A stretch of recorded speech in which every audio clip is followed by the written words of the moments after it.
जय हिंद दोस्तों, स्वागत है आपका यूनाइटेड लर्निंग के इस ऑनलाइन प्लेटफॉर्म पर। तो हम लोग डिस्कस कर रहे हैं केमिस्ट्री के पीवाईक्यू जो कि एनडीए और सीडीएस में आए हुए हैं।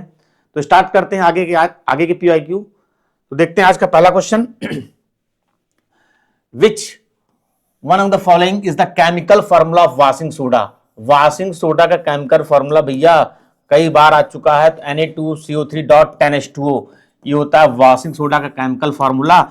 इसका इस्तेमाल हम जो है वाशिंग सोडा वाशिंग बोल ही रहा है, तो हम डिटर्जेंट में इसका इस्तेमाल करते हैं। कपड़े को धुलने के लिए डिटर्जेंट में इसका इस्तेमाल किया जाता है, तो डिटर्जेंट में इसका इस्तेमाल करते हैं।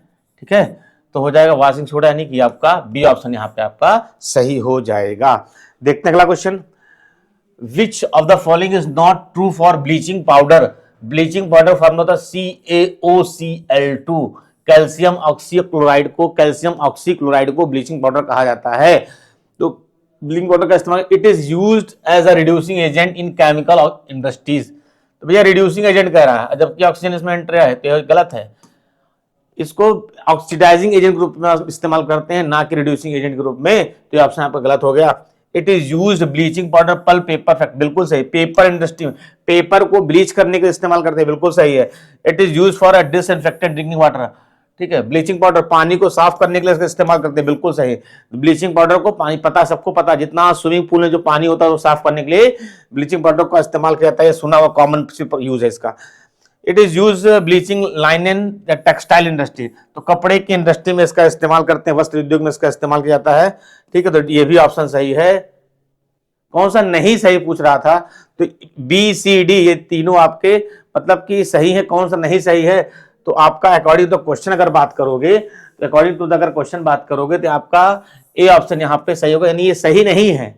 पूछा कौन सा नहीं सही है, तो ए ऑप्शन आपका सही नहीं है। इसको इस्तेमाल करते हैं not reducing agent, oxidising agent के रूप में इस्तेमाल करते हैं। ऑक्सीडाइजिंग एजेंट के रूप में भैया इस्तेमाल किया जाता है। देखते हैं अगला question. Which the following is the number of water molecule that share with the two formula of CaSO4 in a plaster of Paris। POP plaster of Paris का फॉर्मूला होता है CaSO4। ठीक है, water molecule that share with two formula units CaSO4 in plaster of Paris में। ठीक है, तो क्या करेंगे, CaSO4.2H2O को हम हीट करते हैं तो बनेगा हमारा CaSO4.12H2O, और यहाँ पे निकल जाएगा 3/2H2O निकल जाएगा। तो यहाँ पे कितने मॉलिक्यूल इस्तेमाल करते हैं, वाटर शेयर करते हैं 1 मॉलिक्यूल का। ठीक है ना, ठीक, 1 मॉलिक्यूल का इस्तेमाल किया जाएगा। ठीक है, 1 मॉलिक्यूल का इस्तेमाल करते हैं, तो ए ऑप्शन यहाँ पे आपका सही हो जाएगा। कौन से कितने मॉलिक्यूल का इस्तेमाल कर रहे हैं, 1 मॉलिक्यूल का इस्तेमाल कर रहे हैं वाटर के। ठीक है, ये आपका पीओपी है, प्लास्टर ऑफ पेरिस है। प्लास्टर ऑफ ये आपका जिप्सम होता है, जिप्सम है। प्लास्टर ऑफ पेरिस का इस्तेमाल यहाँ पे किया जाते हैं स्टैचू बनाने के लिए, करते हैं इसका माल। फॉर सीलिंग बनाने के लिए, छतों की फॉर सीलिंग बनाने के लिए इसका इस्तेमाल किया जाता है। स्टैचू बनाने के लिए, फ्रैक्चर्ड बोन को प्लास्टर करने के लिए इसका इस्तेमाल किया जाता है। ठीक है, टॉयज बनाने के लिए इसका इस्तेमाल किया जाता है। तो आपका पीओपी का यूज है, प्लास्टर ऑफ पेरिस का इस्तेमाल है। देखते हैं अगला question. How is carbon black is obtain. Carbon black कैसे ऑब्टेन करते हैं, by heating wood at high temperature in the absence of air. Heating wood कह रहा है। ठीक है, अगला है by heating coal at high temperature in the absence of air, by burning of hydrocarbon in the limited supply of air, by heating coal at the high temperature in the presence of air. तो क्या by, तो क्या होता है भाई, would हमको obtain करना है क्या, कार्बन ब्लैक। तो मीथेन की रिएक्शन करा दीजिए ऑक्सीजन से, लिमिटेड अमाउंट ऑक्सीजन करा देंगे तो बनेगा हमारा क्या, कार्बन, और यहाँ पे वाटर आपका क्या हो जाएगा, बाहर निकल जाएगा। ये जो कार्बन से कहते हैं कार्बन ब्लैक कहते हैं, कार्बन ब्लैक कहा जाता है इसको। ये जो बचा कार्बन, तो किससे करा, मीथेन, यानी हाइड्रोकार्बन की लिमिटेड अमाउंट ऑफ ऑक्सीजन से। तो आपका बी ऑप्शन यहाँ हो जाएगा, the burning of hydrocarbon limited supply of air. Limited supply यहाँ पे सिंगल मॉलिक्यूल ऑफ ऑक्सीजन का लिया गया है, और इससे आपका कार्बन ब्लैक बन गया और वाटर यहां से रिलीज हो जाएगा। तो आपका सी ऑप्शन सही हो जाएगा according to the question. Now the next question, which are the following property not true for graphite. Graphite को लेकर के कौन सा पॉइंट इसमें सही नहीं है, तो ग्रेफाइट जो होता है भैया, ग्रेफाइट जो है that is allotrope of carbon, ये कार्बन का एलोट्रॉप होता है।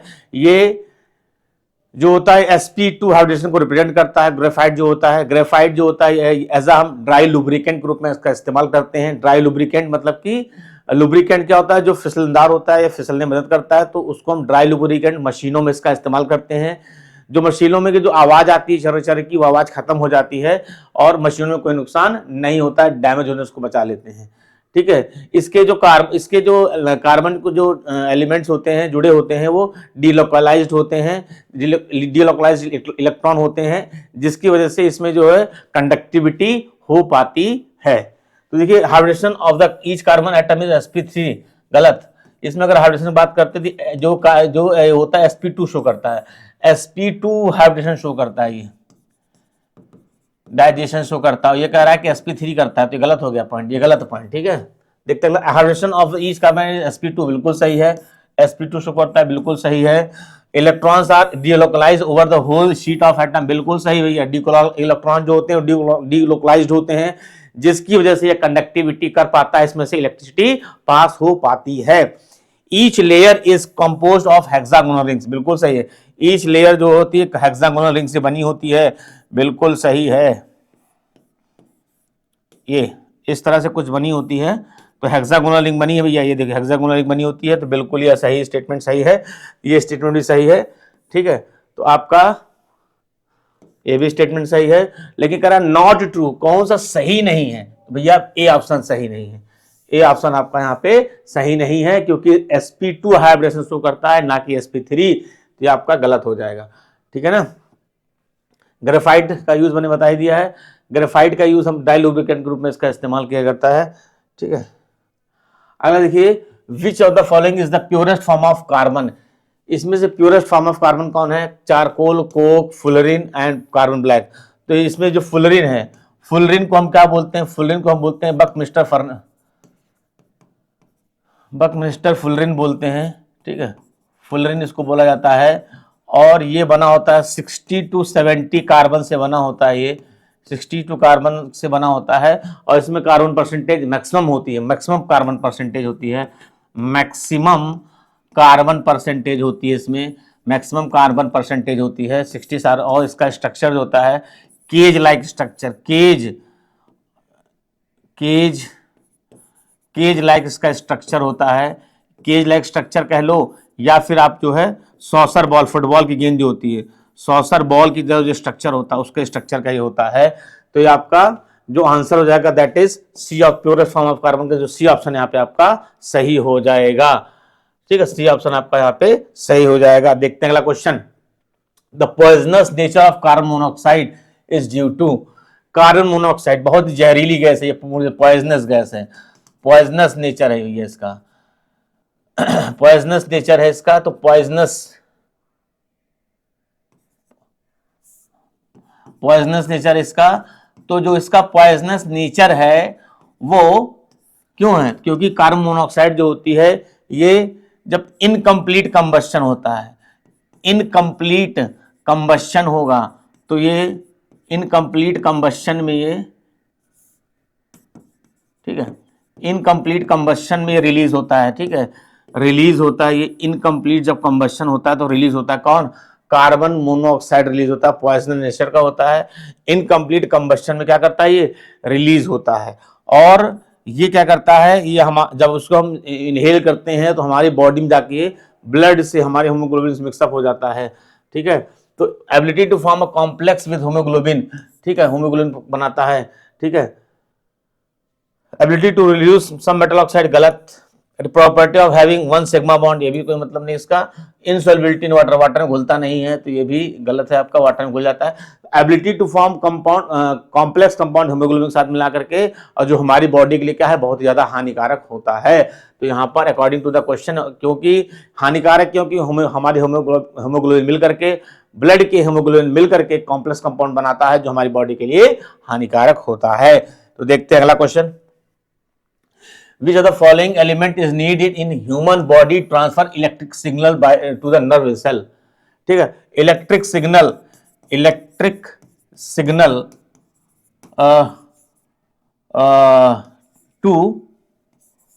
टू नर्व इम्पल्स के लिए electric signal to nerve impulse के लिए जो है आपका किसका इस्तेमाल करते हैं, कौन से एलिमेंट का, तो एलिमेंट कौन सा उसका इस्तेमाल करते हैं, that is sodium.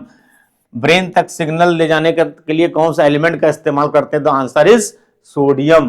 The answer is sodium, यहाँ पे बी ऑप्शन यहाँ पे आपका सही हो जाता है। सोडियम जो एलिमेंट होता है ये आपका इलेक्ट्रिक सिग्नल ब्रेन तक ले जाने का काम करता है। हमारी बॉडी में सोडियम का बहुत इंपॉर्टेंट रोल होता है, ठीक है। सोडियम वैसे बात करते हैं तो ये सॉल्ट बनाने के सॉल्ट के रूप में, हमारी सॉल्ट के रूप में इसका इस्तेमाल करते हैं। सोडियम जो एक हाईली रिएक्टिव एलिमेंट होता है, ठीक है। ये सॉफ्ट नेचर का होता है, इजिली कट विथ नाइफ, ठीक है। इसको याद रखना आपको, कौन सा ऐसा एलिमेंट जो आसानी से कट सकता है चाकू से, दैट इज सोडियम पोटेशियम है आपका, सॉफ्ट नेचर का होता है। देखते हैं अगला question, which are the following alkali metals has lowest melting point. कौन सा अल्कली मेटल है जिसका लोएस्ट मेल्टिंग पॉइंट होता है, सोडियम, पोटेशियम, रुबिडियम, सीजियम। तो देखिए क्या है, एलिमेंट कौन सा है, lithium, sodium, potassium, rubidium, caesium, francium, ये ठीक है। तो पूछ रहा है कौन सा आपका लोएस्ट मेल्टिंग पॉइंट है। तो देखिए क्या है, जब ऊपर से नीचे जब आते हैं, ऊपर से नीचे जब आते हैं तो क्या होता है, इसका साइज बढ़ेगा। जब साइज बढ़ेगा तो मेल्टिंग पॉइंट डिक्रीज होगा। तो सबसे नीचे कौन है, तो फ्रेंजियम, तो ये रेडियो एक्टिव एलिमेंट है। फ्रेंजियम क्या है, रेडियो एक्टिव एलिमेंट है, तो इससे मतलब नहीं है।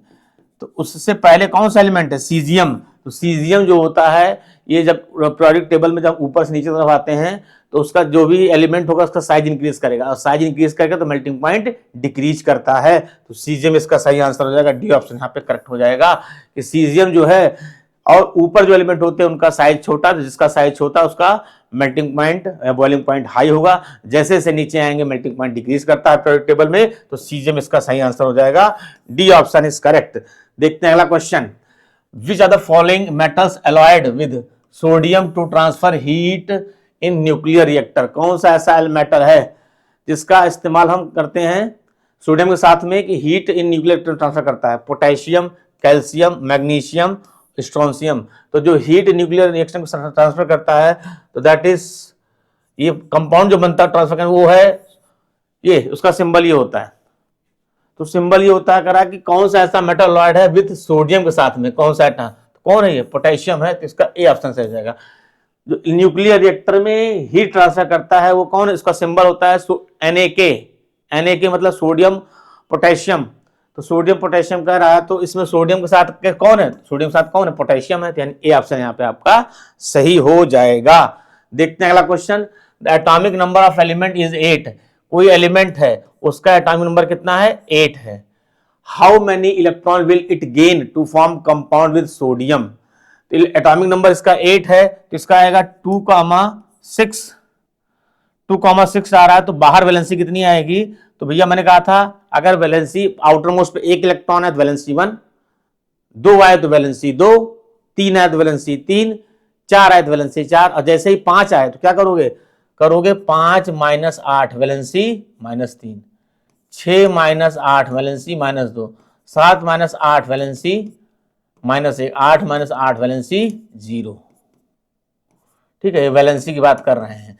तो देखिए इसमें क्या रहा है, 6 आ रहा है, तो 6 - 8 वैलेंसी कितनी है, -2। तो इस एलिमेंट वैलेंसियां कितनी आ गई, -2 आ गई। और अगला दे रखा सोडियम, तो सोडियम का होता है 2,8,1। तो सोडियम पे वैलेंसी कितनी आ गई, +1, और अगले वैलेंसी कितनी आ रही है एक्सीलेंट, -2। ठीक है, तो कंपाउंड बनाने के लिए अब कौन सा कंपाउंड, तो -2 किसकी वैलेंसी होती है, तो ऑक्सीजन की होती है। अगर देखे तो ऑक्सीजन की होती है। तो जो कंपाउंड बनेगा Na2O, क्या बनेगा भाई, ये 1 वहां जाएगा, 2 इधर आएगा, सोडियम ऑक्साइड बनेगा, Na2O बनेगा। तो क्या कह रहा है क्वेश्चन, क्या पूछ रहा है इतना, how many electron will it gain to form compound with sodium. कितने इलेक्ट्रॉन गेन करेगा ये एलिमेंट, कितने इलेक्ट्रॉन गेन करेगा, कितने इलेक्ट्रॉन करेगा सोडियम, 2 इलेक्ट्रॉन गेन करेगा with sodium. How many electron will it gain to form compound with sodium. कितने electron gain करेगा, 2 इलेक्ट्रॉन, क्योंकि -2 आ रहा तो 2 लेगा। ठीक है, -2 दिखा रहा है, तो 2 उसने क्या किया, लिया है, तो 2 एक्सेप्ट करेगा, तो हो जाएगा बी ऑप्शन यहाँ पे आपका सही हो जाएगा। अगला क्वेश्चन देखिए, The sample of oxygen contain isotopes of oxygen with mass 16 unit and 18 unit respectively. The proportion of these gases isotopes in the sample is 3:1. What will be the average atomic mass in this sample? तो कह रहा है कि इनका जैसे कौन कौन से भाई ऑक्सीजन के दो आइसोटोप्स हैं, ठीक है, उनके मास इतने दे रखे हैं, तो इनके आइसोटोप दे रखे हैं, तो फर्स्ट और second isotopes, first isotope second isotopes, ठीक है, इनका एवरेज एटॉमिक मास हमें निकालना है, ठीक, एवरेज एटॉमिक मास इनका निकालना है। तो देखो अगर कह रहा है कि 3:1 रेशियो है, इसका मतलब ये होगा 3:1 का मतलब हो जाएगा ये हो गया आपका 70%, ये 3:1 रेशियो में तो हो गया 70% होगा, और ये आपका कितना होगा 25% हो जाएगा, दोनों मिला के तो बने कितना 100% बनेंगे। अब पहला वाला कितना है 18 यूनिट, सॉरी 16 यूनिट है, पहला वाला कितना है 16 यूनिट, और परसेंटेज लगा तो अपॉन में 100 आ जाएगा। दूसरा वाला कितना है 18, परसेंटेज लगा अपॉन में 100 आ जाएगा, तो हमारा आ गया 16 गुणे 75 बटे 100, और इधर आ जाएगा 25 गुणे 18 बटे 100, 25 3 75 चौको 100, 25 एकम 25 चौको 100, तो हमारा आ गया 16 3 48 बटे 4, आ जाएगा 18 एकम 18 बटे 4, ये हो गया, जोड़ दीजिए 8 48 और ये हो गया आपका 18, ठीक है, 48 में 2 जोड़ा गया 50 और 60 66/4, ठीक है, तो 2 दूनी 4 2 3 6 33 का आधा हो जाएगा भैया 32 का आधा 16 16.5, तो आपका यहाँ पे हो जाएगा डी ऑप्शन से जाएगा, एवरेज निकालना था 16.5 आ गया। तो क्या किया करा 3:1 रेशियो था, तो इसका 75% ये 25%, इसका एटॉमिक मास को परसेंटेज ये सॉल्व कर दिया, आपका आंसर आएगा 33/2 यानी कि 16.5%, ये आपका एवरेज एटॉमिक मास का रेशियो आ जाएगा किसका ऑक्सीजन का। अगला है which among the following is heterogeneous mixture, homogeneous heterogeneous. Homogeneous होता है जो कंप्लीटली डिसॉल्व हो जाए, ठीक है, पूरी तरीके से डिसॉल्व हो जाता है उसे होमोजीनियस कहते हैं, ठीक है, और फिजिकल मेथड से उसको हम सेपरेट नहीं कर सकते हैं। हेट्रोजीनियस मेथड वो होता है जिसको हम जो है कंप्लीटली डिसॉल्व नहीं होता है। तो HCl जो होता है, HCl जो है आपका ये, ठीक है, अच्छा हेट्रोजीनियस जो होता है उसका प्रोपोर्शन फिक्स नहीं होता है, इनडेफिनिट प्रोपोर्शन होता है, जबकि होमोजीनियस होता है वो डेफिनिट प्रोपोर्शन होता है। HCl डेफिनिट प्रोपोर्शन ये, तो ये आपका होमोजीनियस है, होमो है। विनेगर सिरका भैया पूरी तरह मिल जाता है, होमोजीनियस है। मिल्क, तो मिल्क में भैया देखिए क्या, मिल्क में फैट होता है, प्रोटीन होती है, सब चीजें होती हैं आप, ठीक है, फैट होता है, अब चीजें होती है, आपका किसमें आ जाएगा हेट्रो में आ जाएगा, हेट्रो में आ जाएगा, हेट्रोजीनियस हेट्रो में आ जाएगा। सोडा वाटर यानी ये भी कंप्लीट डिसॉल्व हो जाएगा आपका, तो ये भी होमो में आ जाएगा। तो कौन इसमें है कि जो मिल्क, तो मिल्क आपका हेट्रोजीनियस में आ जाएगा, जिसमें प्रोटीन फैट ये सारी चीजें आपकी होती है उसमें, ठीक है ना, तो ये आपका हेट्रोजीनियस मिक्सचर में आएगा, तो सी ऑप्शन यहाँ पे आपका सही है। तो देखिए क्लास आज के लिए इतना ही। तो आप देख रहे हैं कि क्वेश्चन को अगर आप जितने क्वेश्चन हम डिस्कस कर रहे हैं उसमें आप देखें बहुत सारे क्वेश्चन रिपीट भी हो रहे हैं, लेकिन हमको एक तरफ से लेकर के चलना है कि हमको पूरे 20 सालों के आए जितने क्वेश्चंस केमिस्ट्री हम डिस्कस कर रहे हैं तो रिपीट हो जाए जो है, हमको वे ऑफ पैटर्न क्वेश्चन का पता चले। कुछ question same as it is दिए गए हैं, तो मैंने उनको नहीं किया कि रिपीट हो चुका तो उसको नहीं पढ़ाएंगे, दोबारा उसको देखें तो आप खुद को लगेगा नहीं ये तो मैं पढ़ चुका हूं। ये चीज आपको पता होना चाहिए कि क्वेश्चन रिपीट भी होते हैं, बस पूछने का तरीका अलग हो जाता है, ठीक है। तो जिस दिन आप ये कॉन्सेप्ट समझ जाएंगे आपको फिर कोई एग्जाम में कोई दिक्कत नहीं होगी। तो मिलते हैं नेक्स्ट वीडियो में, तब तक के लिए जय हिंद क्लास।